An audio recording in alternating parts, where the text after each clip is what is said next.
បានបើកទំព័រសក្ការៈថ្មីនៃឯករាជ្យភាពសេរីភាពប្រជាធិបតេយ្យនិងវឌ្ឍនភាពសង្គមហើយក៏ជាការត្រួសត្រាយផ្លូវសម្រាប់ការបង្រួបបង្រួមជាតិបញ្ចប់សង្គ្រាមរ៉ាំរ៉ៃរាប់សិបឆ្នាំកន្លងទៅក្រោមការដឹកនាំរបស់គណៈបកប្រជាជនកម្ពុជាបាននាំប្រទេសឲ្យមានសន្តិភាពនិងការអភិវឌ្ឍគ្រប់វិស័យទាំងសាលារៀនមន្ទីរពេទ្យផ្លូវថ្នល់ហេដ្ឋារចនាសម្ព័ន្ធវត្តអារាមនិងសមិទ្ធផលផ្សេងទៀតជាច្រើនជាពិសេសបានកំណត់ទស្សនវិស័យច្បាស់លាស់សម្រាប់ការដឹកនាំប្រទេសឆ្ពោះទៅជាប្រទេសមានចំណូលមធ្យមកម្រិតខ្ពស់នៅឆ្នាំ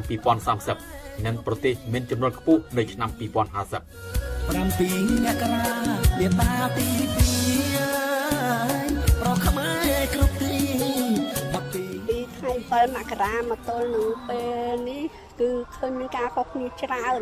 ខុសគ្នាឆ្ងាយមែនទែនវិញជំរាបសួរសម្ដេចទ្រង់ឯកឧត្តមលោកជំទាវលោកអញ្ញាលោកស្រីប្រិមិត្តទូរទស្សនិកជនជាទីគោរពនិងជាទីមេត្រី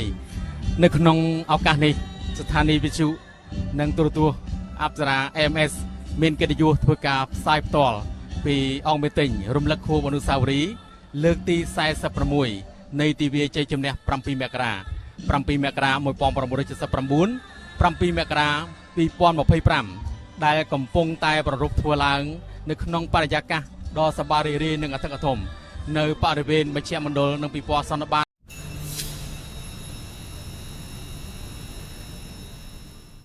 បានបើកទំព័រសក្ការៈថ្មីនៃឯករាជ្យភាពសេរីភាពប្រជាធិបតេយ្យនិងវឌ្ឍនភាពសង្គមហើយក៏ជាការត្រួសត្រាយផ្លូវសម្រាប់ការបង្រួបបង្រួមជាតិបញ្ចប់សង្គ្រាមរ៉ាំរ៉ៃរាប់សិបឆ្នាំកន្លងទៅក្រោមការដឹកនាំរបស់គណៈបកប្រជាជនកម្ពុជាបាននាំប្រទេសឲ្យមានសន្តិភាពនិងការអភិវឌ្ឍគ្រប់វិស័យទាំងសាលារៀនមន្ទីរពេទ្យផ្លូវថ្នល់ហេដ្ឋារចនាសម្ព័ន្ធវត្តអារាមនិងសមិទ្ធផលផ្សេងទៀតជាច្រើនជាពិសេសបានកំណត់ទស្សនវិស័យច្បាស់លាស់សម្រាប់ការដឹកនាំប្រទេសឆ្ពោះទៅជាប្រទេសមានចំណូលមធ្យមកម្រិតខ្ពស់នៅឆ្នាំ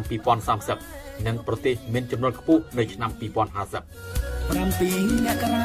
វាតាទី2ប្រខំឲ្យគ្រប់ទី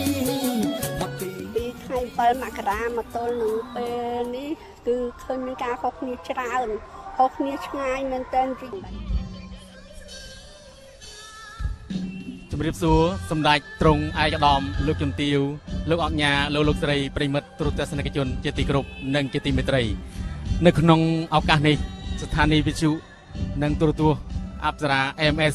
មានកិត្តិយសធ្វើការផ្សាយផ្ទាល់ពីអង្គមេតិញរំលឹកខួបអនុស្សាវរីយ៍លើកទី46នៃទិវាជ័យជំនះ7មករា7មករា1979 7មករា2025ដែលកំពុងតែប្រារព្ធធ្វើឡើងនៅក្នុងបរិយាកាសដ៏សប្បាយរីករាយនិងអធិកអធមនៅបរិវេណមជ្ឈមណ្ឌលនិងពិព័រណ៍សន្និបាត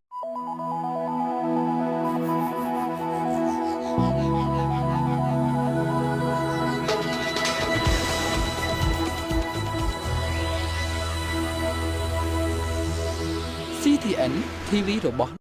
បានបើកទំព័រសក្ការៈថ្មីនៃឯករាជ្យភាពសេរីភាពប្រជាធិបតេយ្យនិងវឌ្ឍនភាពសង្គមហើយក៏ជាការត្រួសត្រាយផ្លូវសម្រាប់ការបង្រួបបង្រួមជាតិបញ្ចប់សង្គ្រាមរ៉ាំរ៉ៃរាប់សិបឆ្នាំកន្លងទៅក្រោមការដឹកនាំរបស់គណៈបកប្រជាជនកម្ពុជាបាននាំប្រទេសឲ្យមានសន្តិភាពនិងការអភិវឌ្ឍគ្រប់វិស័យទាំងសាលារៀនមន្ទីរពេទ្យផ្លូវថ្នល់ហេដ្ឋារចនាសម្ព័ន្ធវត្តអារាមនិងសមិទ្ធផលផ្សេងទៀតជាច្រើនជាពិសេសបានកំណត់ទស្សនវិស័យច្បាស់លាស់សម្រាប់ការដឹកនាំប្រទេសឆ្ពោះទៅជាប្រទេសមានចំណូលមធ្យមកម្រិតខ្ពស់នៅឆ្នាំ2030និងប្រទេសមានចំណូលខ្ពស់នៅឆ្នាំ2050 7 មករាវាតាទី2ប្រខំឲ្យគ្រប់ទីពីថ្ងៃ7មករាមកទល់នឹងពេលនេះគឺឃើញមានការខុសគ្នាច្រើនខុសគ្នាឆ្ងាយមែនទែនវិញ